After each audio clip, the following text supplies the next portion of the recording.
على سيدنا ومولانا محمد وعلى آل سيدنا ومولانا محمد وبارك وسلم پڑھیے الصلاة والسلام عليك يا سيدي يا رسول الله الصلاة والسلام عليك يا سيدي يا حبيب الله وعلى آلك وأصحابك يا رحمة للعالمين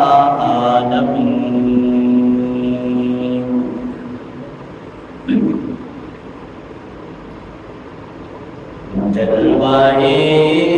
بطوحہ دیکھتے رہ گئے جلوہ بطوحہ دیکھتے رہ گئے جلوہ بطوحہ دیکھتے رہ گئے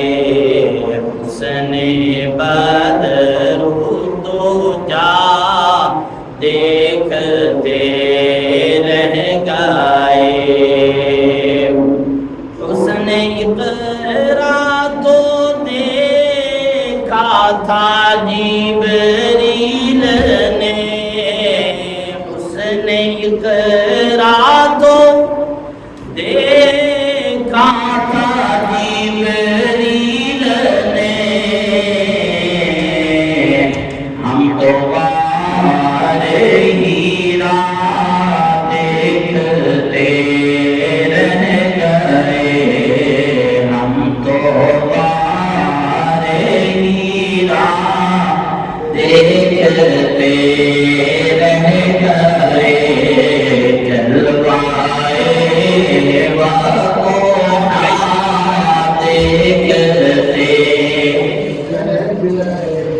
عرش پر پہنچے آقا کو روح الامین عرش پر پہنچے آقا کو روح الامین سدرۃ المنتہا دیکھتے رہ گئے سدرۃ المنتہا دیکھتے رہ گئے رخ روشن پہ زلف سیاہ دیکھ کر رخ روشن پہ زلف سیاہ دیکھ کر ہم جہاں سے کیا دیکھتے رہ گئے پڑھ کر روح الامین سورہ بطوحہ پڑھ کر روح الامین سورہ بطوحہ سورت مصطفیٰ دیکھتے رہ گئے سورت مصطفیٰ دیکھتے رہ گئے جلوہ بطوحہ دیکھتے رہ گئے ہمارا ایک روحانی رشتہ بھی ہے اس کا اخلاص ہے تو ویسے بھی پھر وہ اللہ کے ولی اور عالم بعمل میں گزرے ہیں تو ان کی بارگاہ میں چند باتیں محبت بھری پیش کرنی ہیں جو قرآن مجید کی فرقان حمید کی آیت کریمہ میں نے مہمان کے طور پہ تلاوت کی آیت کا حصہ ہے اللہ تعالیٰ نے جو کائنات کا سب سے بڑا عالم ہے رب کریم نے حکم دیا اسے جو کائنات کا سب سے بڑا عالم ہے، جس کو پڑھا خود رب نے بھیجا ہے۔ قرآن فرماتا ہے الرحمن علم القرآن، جس نے قرآن سکھایا، جو گویا اللہ کے نبی کو اللہ نے قرآن سکھایا، اسی بے نیاز رب نے کائنات کے سب سے بڑے عالم سے فرمایا وَقُلْ رَبِّ زِدْنِی عِلْمًا، اے محبوب آپ فرما دیجیے کہ اے اللہ میرے علم میں اضافہ فرما۔ جس محبوب کو، جس سونے نبی کو رب نے خود پڑھا کے بھیجا ہے، وہی نبی اللہ کی بارگاہ میں عرض کرتا ہے کہ یا اللہ، اللہ نے خود تلقین کی، حکم فرمایا کہ اے محبوب آپ رب کی بارگاہ میں دعا کیجئے کہ وَقُلْ رَبِّ زِدْنِی عِلْمًا، کہ اللہ میرے علم میں اضافہ فرما۔ قربان جائیں علم کیا ہے؟ قرآن مجید فرقان حمید کی آیت کا دوسرا جو حصہ میں نے تلاوت کیا، اللہ فرماتا ہے قل، اے محبوب آپ فرما دیجئے هل يستوي الذين يعلمون والذين لا يعلمون، نہیں برابر ہو سکتے جاننے والا اور نہ جاننے والا۔ جس شخص کو قرآن کے ہر گلی کا، ہر کوچے کا پتہ ہے، یقیناً وہ جاننے والا ہے، جس کو نہیں پتا وہ نہیں جاننے والا۔ یہ دنیاوی تعلیم کے حوالے سے ہے، دنیاوی بات ہے، لیکن دین کی بات یہی ہے کہ رب فرماتا ہے قل هل يستوي الذين، نہیں برابر ہو سکتے محبوب آپ فرما دیجئے یعلمون جاننے والا والذین لا یعلمون اور نہ جاننے والا، یعنی دین کا جاننے والا اور نہ جاننے والا کبھی برابر نہیں ہو سکتے۔ ملا علی قاری رحمۃ اللہ علیہ فرماتے ہیں کہ لوگوں یاد رکھو علم مومن کے قلب پر نور کی طرح چمکتا ہے۔ علم مومن کے قلب پر نور کی طرح چمکتا ہے، اور فرمایا کہ یہ نور فانوس نبوت سے، نبی بھائی یہ نور فانوس نبوت سے روشنی لے کر مومن کے سینے کو روشن کرتا ہے۔ اللہ اکبر۔ کریم آقا علیہ السلام کے غلاموں، علم قربان جائیں فرمایا کہ جس کے پاس علم ہے، اب علم دنیا کا بھی ہے، علم دین کا بھی ہے۔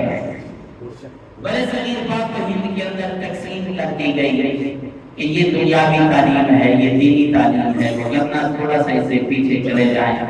تو پھر ایک درسگاہ کے اندر طب بھی پڑھایا جاتا تھا، قرآن بھی سکھایا جاتا تھا،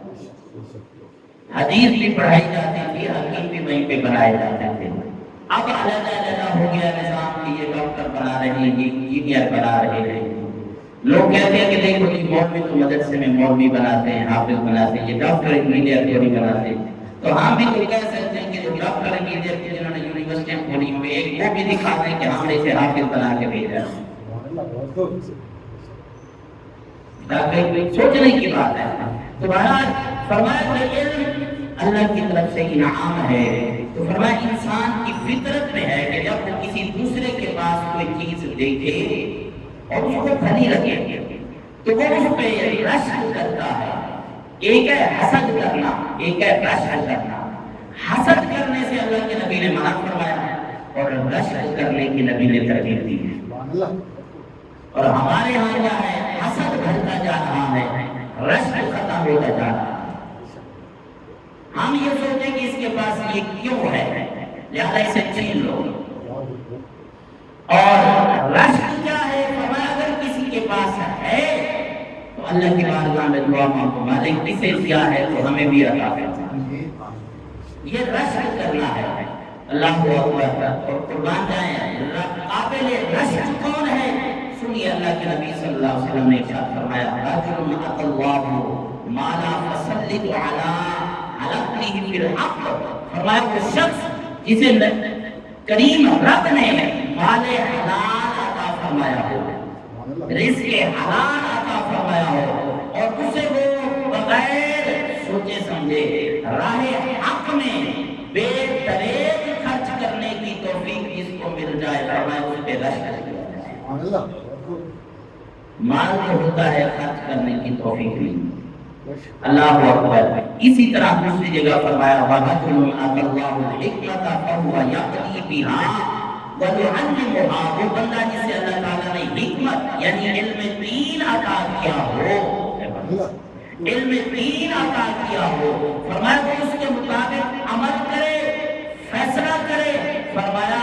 دوسرے کو سکھاتا ہے، فرمایا اس کے لیے اس پر رشک کرنے کا حکم ہے کہ رشک کیا جائے۔ عربی میں اس کو عقیدہ کہا جاتا ہے، اردو میں اس کو رشک کہا جاتا ہے۔ اللہ کرے کہ ہم رشک کرنے والے بنے، حسد کرنے والے نہ بنے۔ کریم آقا علیہ السلام کے غلاموں حضرت سیدنا جابر بن عبداللہ رضی اللہ تعالیٰ عنہ سے روایت ہے کہ اللہ کے نبی صلی اللہ علیہ وسلم کو دعا کرتے ہوئے سنا، یعنی وہ فرماتے ہیں کہ اللہ کے نبی نے دعا فرمائی، اللہم انی اسألک علما نافعا وَأَعُوذُ بِكَ مِنْ عِلْمٍ لَا يَنْفَعُ، اے اللہ مجھے علم نافع عطا فرما، اور فرمایا کہ میں اس علم سے پناہ مانگتا ہوں جو نفع مند نہ ہو، یعنی نفع مند علم عطا فرما۔ اور کریم آقا علیہ السلام کا بڑا مشہور فرمانے علی شان ہے، سرکار نے فرمایا خیرکم من تعلم القرآن وعلمہ، تم میں سے بہترین شخص وہ ہے جو قرآن سیکھتا بھی ہے، قرآن سکھاتا۔ اللہ اکبر۔ قرآن مجید فرقان حمید نے علم کی فضیلت کو بیان کرتے ہوئے ارشاد فرمایا، شہد اللہ انہ لا الہ الا ہوا والملائکۃ وَأُولُو العلم قائما بالقسط، یعنی جس کو علم عطا کیا گیا پھر وہ انصاف کرتا ہے، علم پہ عمل کرتا ہے، تو فرمایا اس کے لیے گواہی دی جاتی ہے۔ اللہ اکبر۔ دوسری جگہ فرمایا یرفع اللہ الذین آمنوا منکم والذین اوتوا العلم درجات، فرمایا اللہ اس کے درجات کو بلند کر دیتا ہے جو علم کے لیے توبہ کرتا ہے۔ انما یخشی اللہ من عبادہ العلماء، اللہ سے ڈرنے والے ہیں جو علماء، جو علم پر عمل کرنے والے ہیں وہ اللہ سے ڈرنے والے ہیں۔ علم کی فضیلت اللہ کے نبی علیہ السلام نے ارشاد فرمایا، حضرت معاویہ رضی اللہ تعالیٰ عنہ، حضرت معاویہ رضی اللہ تعالیٰ عنہ بیان فرماتے ہیں کہ سرکار کائنات صلی اللہ علیہ وسلم کو یہ فرماتے ہوئے سنا، اللہ تعالیٰ جس شخص کے لیے خیر کا ارادہ کرتا ہے، جس شخص کے لیے اللہ تعالیٰ جس شخص کے لیے خیر کا ارادہ کرتا ہے، فرمایا اس کو دین کی سمجھ عطا فرما دیتا ہے، دین کی بھلائی عطا فرما دیتا ہے۔ اور اسی طرح حضرت ابو ہریرہ رضی اللہ تعالیٰ عنہ بھی ہیں، فرماتے ہیں کہ جو شخص علم ڈھونڈنے کے لیے کسی راستے پر چلتا ہے، حقیقت میں وہ اللہ کے راستے پر چلتا ہے، اور فرمایا کہ جنت کا راستہ پھر اللہ اس کے لیے آسان فرما دیتا ہے۔ دوسری روایت کے اندر یہ بھی موجود ہے کہ علم حاصل کرنے والا طالب علم جب گھر سے نکلتا ہے، فرمایا اللہ کے فرشتے اس کے پاؤں کے نیچے، قدموں کے نیچے اپنے پر بچھاتے ہیں اور یہ اپنے لیے سعادت سمجھتے ہیں۔ اللہ اکبر۔ کریم آقا علیہ السلام کے غلاموں، غزالی زمان، راضی دوران، حضرت علامہ قبلہ سید احمد سے شاہ سرکار میں رحمت اللہ علیہ، یہ مقالات کار میں ایک حسین ان کا تحفہ ہے غزالی زمان رحمت اللہ علیہ کا، اور کمال کی زندگی گزاری آپ۔ والد گرامی کا بچپن میں انتقال ہو گیا، آپ کے بڑے بھائی ہیں جن کا نام ہے حضرت علامہ سند المحدثین حضرت علامہ قبلہ سید خلیل قاسمی رحمۃ اللہ علیہ، اور یہ آپ کے استاد بھی ہیں، آپ کے پیر و مرشد بھی ہیں، یعنی اپنے بڑے بھائی کے ہاتھ میں دست بیعت ہوئے تھے، اور پھر 16 سال کی عمر میں آپ نے سند فراغت، یعنی جس طرح ہمیں یونیورسٹی سے ڈگری ملتی ہے اسی طرح مدرسے سے ڈگری ملتی ہے، اور یاد رکھیں یونیورسٹی والوں کی ڈگری بھی ایسی کنفرم کر کے دیتا ہے، مدرسے والوں کو بھی ہائر ایجوکیشن والا ہی کنفرم کر کے دیتا ہے۔ یہ الگ بات ہے کہ ادارے الگ الگ ہو گئے۔ تو غزالی زمان رحمۃ اللہ علیہ، آپ نے علم دین کے لیے دن رات کوشش کی، لوگوں کو مختلف اگاڑ کے اندر بھی آپ پڑھاتے رہے، جامعہ نعمانیہ کے اندر بھی آپ پڑھاتے رہے۔ پھر سب سے بڑی بات یہ ہے کہ اسلامیہ یونیورسٹی بہاولپور کے اندر بھی آپ نے تقریباً 11 سال تک منصب حدیث پہ ڈیوٹی دیتے ہوئے آپ نے وہاں پہ تعلیم دی۔ اللہ اکبر، جب ملتان کے اندر تشریف لائے بڑے اصرار پر غزالی زمان رحمۃ اللہ علیہ جب ملتان میں تشریف لائے، یقیناً جہاں کچھ چاہنے والے ہوتے ہیں وہاں کچھ چلنے والے بھی ہوتے ہیں، جہاں کچھ چاہنے والے ہوتے ہیں وہاں چلنے والے بھی ہوتے ہیں۔ اور غزالی زمان رحمۃ اللہ علیہ نے جب آ کے یہاں پہ اپنا ڈیرا لگایا، کچھ لوگوں کو تکلیف ہوئی کہ یہ یہاں پہ ڈیرا لگا گئے تو ہمارا کام تو بند ہو جائے گا۔ اللہ اکبر، غزالی زمان رحمۃ اللہ علیہ نے ڈیرا لگایا، ایک مسجد کے اندر آپ نے قرآن مجید کا درس شروع کیا،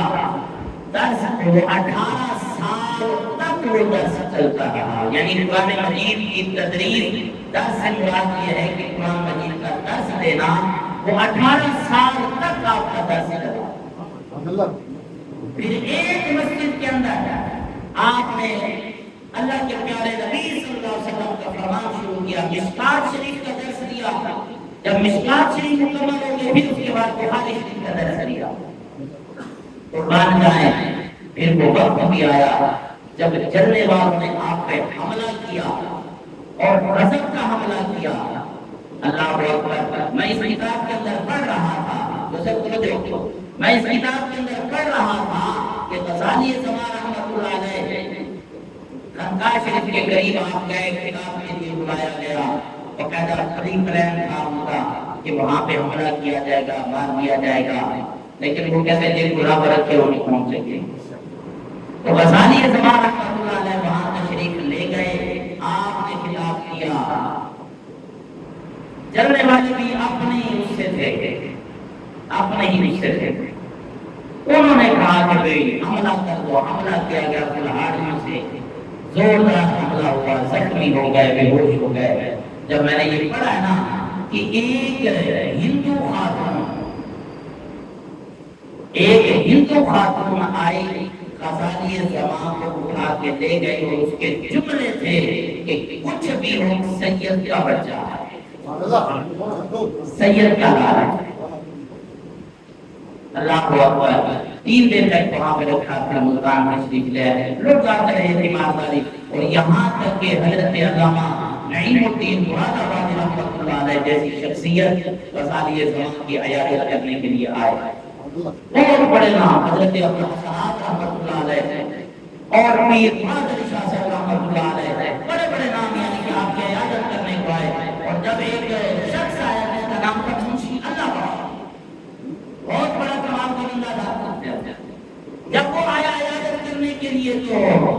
آپ نے جتنے بھی لوگ بیٹھے ہیں کہا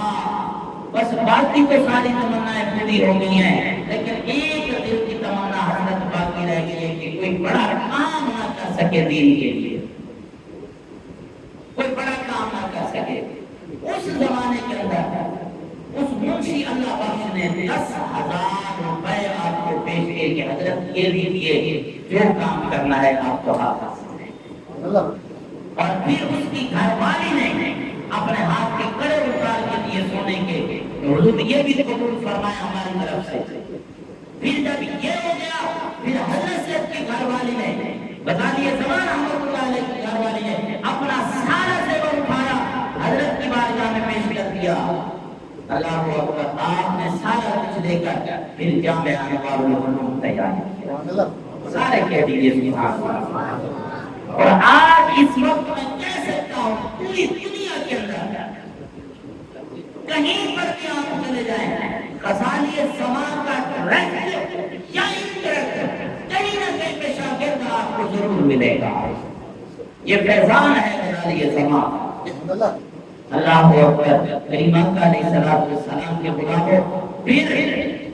آگے تربیت دیکھیے چلتی رہی، وہ خانقاہ آج بھی آباد ہے، آستانہ آج بھی آباد ہے۔ اور پھر آگے ایک ہی شخصیت کو آگے دیکھ لیں، غزالی زمان شیخ الاسلام والمسلمین، جس سے مفتی اعظم پاکستان مفتی مجیب الرحمان صاحب نے لقب دیا شیخ الاسلام والمسلمین، ابن سید ارشد سید کاظمی دامت برکات عالیہ۔ عزیزان گرامی، اگر زبان سے کہہ دینا بڑا آسان ہوتا ہے، یہاں تو ایک چھوٹی سی مسجد کا امام اور اس کا بچہ قابل نہیں آتا، وہ شہزادے ہیں۔ اللہ اکبر، ابن کے شہزادے